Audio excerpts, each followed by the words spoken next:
Bonjour, je suis le docteur Cindy Jacobs de Generals International. Je suis vraiment excité d'être avec vous aujourd'hui et de pouvoir vous raconter des histoires surnaturelles. Vous savez, dire à un prophète « Avez-vous des histoires surnaturelles ?» c'est comme bien sûr nous avons des histoires surnaturelles, nous sommes des prophètes. Et une partie de notre description de poste est que nous interagissons avec Dieu. On écoute Dieu, il dit des choses, puis nous le disons aux autres. Et donc je pensais, ok, j'ai prêché 40 ans, donc j'ai beaucoup d'histoires. Mais je pense que ce sera une très bonne histoire pour vous. J'avais environ 38 ans et j'avais prêché environ 8 ans. Je n'ai pas prêché avant mes 30 ans. Et je faisais la vaisselle une nuit. Une sorte de chose banale. Et pourquoi est-ce que je vous dis cela? Parce que parfois Dieu interrompt notre quotidien et nous propulse dans notre destin. Vous pensez peut-être, eh bien je continue juste à faire ce que je fais tous les jours. Peut-être pensez-vous, eh bien ma vie n'est jamais excitante. Mais écoutez-moi, à n'importe quel moment donné, Dieu viendra vous chercher et vous propulsera dans votre destin. Alors, je faisais la vaisselle. Et j'ai eu un appel de Dieu aux nations. Vraiment, je n'avais pas vu grand-chose arriver. Juste quelques petites choses, vous savez, aller au Canada, quelques endroits. Je faisais la vaisselle et dans notre petite maison que nous avions dans une ville appelée Weatherford au Texas, je pouvais regarder de ma cuisine dans le salon. Ce n'était pas une très grande maison. Et tout d'un coup, je me suis senti comme, je ne sais pas comment l'expliquer. Les gens disent, eh bien, comment sais-tu qu'un ange est là? Eh bien, il n'y a aucun moyen de le décrire. Vous savez que c'est une rencontre angélique. Vous n'avez pas à y penser. Eh bien, il y a peut-être un ange là. Non, non, non. Lorsqu'un ange vient vous rendre visite, vous le savez. Alors j'ai ressenti cette présence venant du salon.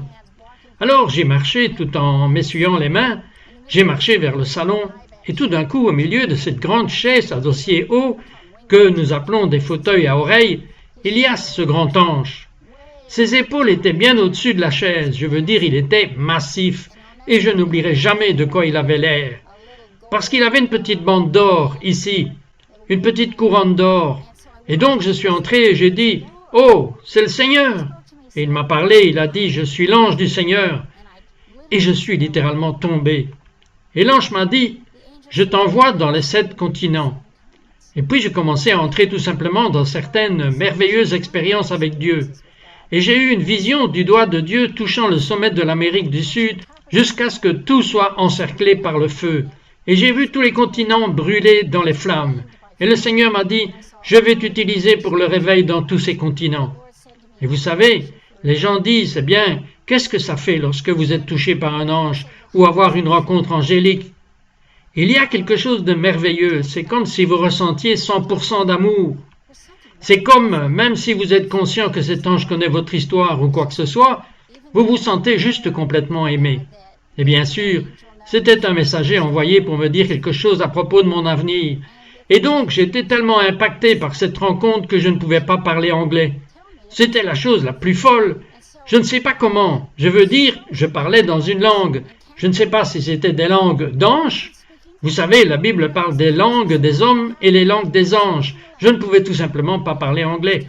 Maintenant, nous avons grandi baptistes. Je n'étais pas vraiment familière avec une sorte de charisme, genre des trucs pentecôtistes. Et donc j'ai eu l'impression que j'étais dans la zone quelque part.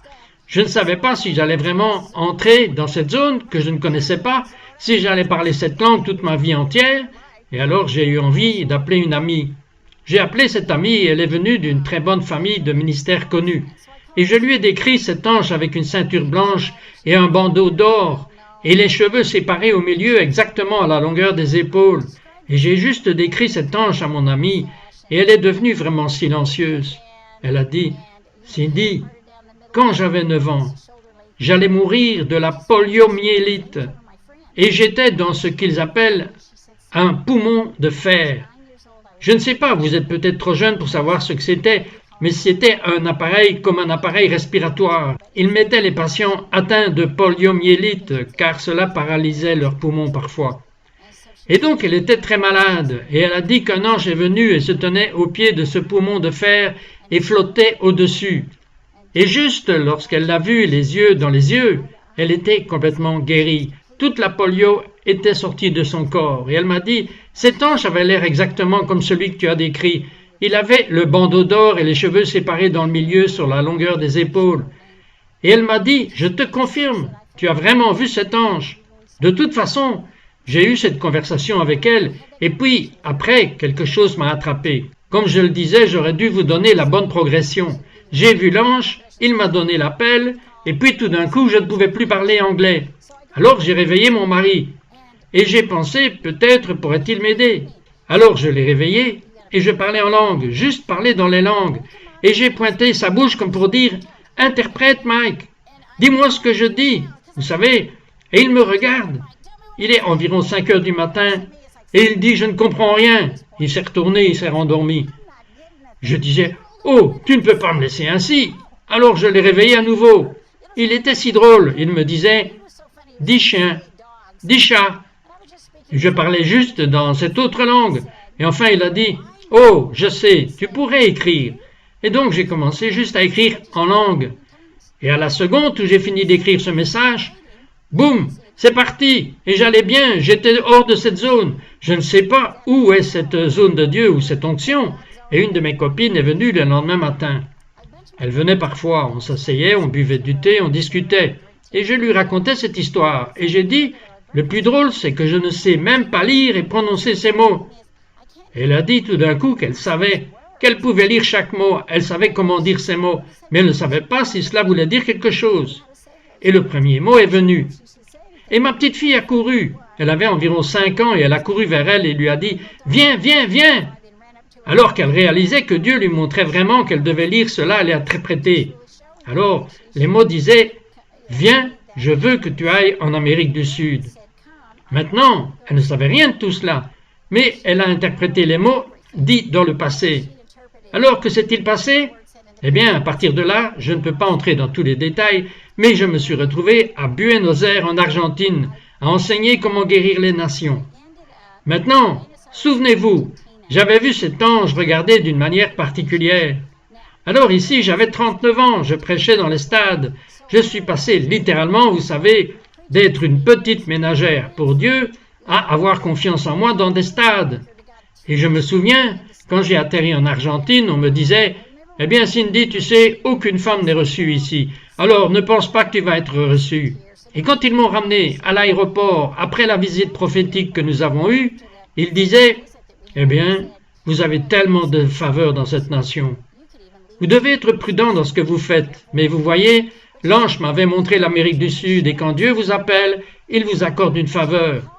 Il va devant vous pour faire que cet appel arrive, et c'est très excitant. Alors, je veux vous encourager. Que ce soit par une visitation angélique ou non, lorsque Dieu vous donne un appel, Dieu fera que cet appel arrive. Vous obéissez simplement au Seigneur. Faites simplement ce qu'il vous dit de faire. Je ne savais pas que cet ange allait venir. Peut-être que Dieu ne vous enverra pas d'ange, mais il pourrait faire autre chose, et il vous le fera savoir. Encore quelques histoires pour prouver ce que je vous ai dit. Alors, Dieu m'a envoyé en Amérique du Sud, et j'étais en réunion. Nous avions 1000 pasteurs et j'enseignais sur comment guérir les nations. Et j'enseignais, vous savez, sur le mouvement prophétique. Et j'ai dit, je vais juste décrire cet ange, parce que je sentais une sorte de présence du Seigneur dans la réunion. Et tout d'un coup, le pasteur s'est approché et il a dit, « Cindy, quand avez-vous vu cet ange ?» Et j'ai partagé. Et ce pasteur a dit, « Cette même année, ce même ange est venu vers moi et m'a dit que le réveil allait venir en Argentine. » Et puis de là, je suis allé en Colombie prêcher, et une femme est venue et elle a dit, « Cindy, Cindy, j'ai vu le même ange la même année. » Et puis j'étais au Brésil et la même chose s'est produite. Alors évidemment, cet ange est un ange qui apporte le réveil. Il s'agit de réveil, et donc nous sommes des êtres surnaturels. Et vous pourriez dire, eh bien vous savez Cindy, je ne sais pas vivre une vie très surnaturelle. Je veux vous dire quelque chose. Dieu veut que vous viviez une vie surnaturelle. Il y a un Dieu surnaturel à l'intérieur de vous. Et il veut voir que vous vivez des aventures surnaturelles avec lui. Alors je vais prier pour vous. Et lorsque je prie pour vous, Dieu va commencer à vous transmettre. Attendez-vous à prier pour les gens et ils vont être guéris. Attendez-vous à Dieu pour vous faire des rencontres. Écoutez, vous pourriez aller à l'épicerie et faire une rencontre, vous ne savez jamais. Je veux dire, je suis allé dans un magasin J'ai fait des courses récemment et je suis passé devant cette dame, une belle dame afro-américaine, dans le magasin. Et elle était assise dans un de ces petits scooters, vous savez, des scooters électriques.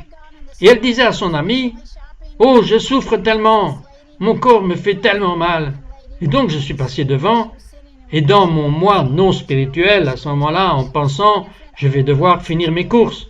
Et le Saint-Esprit m'a dit, « Va prier pour cette femme. » Je me suis retourné et j'ai dit, « Excusez-moi, madame, je suis dans le ministère, puis-je prier pour vous ?» Et j'ai prié pour elle, et elle a été complètement guérie. Toute la douleur a quitté son corps, et je pouvais l'entendre crier de toute la force de ses poumons à Kroger, dans la région de Dallas, au Texas. Et elle a juste crié « Alléluia! Louez le Seigneur! Louez Jésus !» Je veux dire, son cri a retenti tout autour de l'épicerie. Écoutez, Dieu veut que vous soyez quelqu'un qui aide les autres à avoir des rencontres surnaturelles. Alors, Père, je t'en prie, je te remercie pour l'onction pour cela. Je te remercie, Seigneur, maintenant pour la foi surnaturelle. La foi pour que d'autres aient des rencontres surnaturelles avec Dieu aussi. Amen. Que Dieu vous bénisse. Quelle merveilleuse visite avec vous aujourd'hui. God bless you. So wonderful visiting with you today.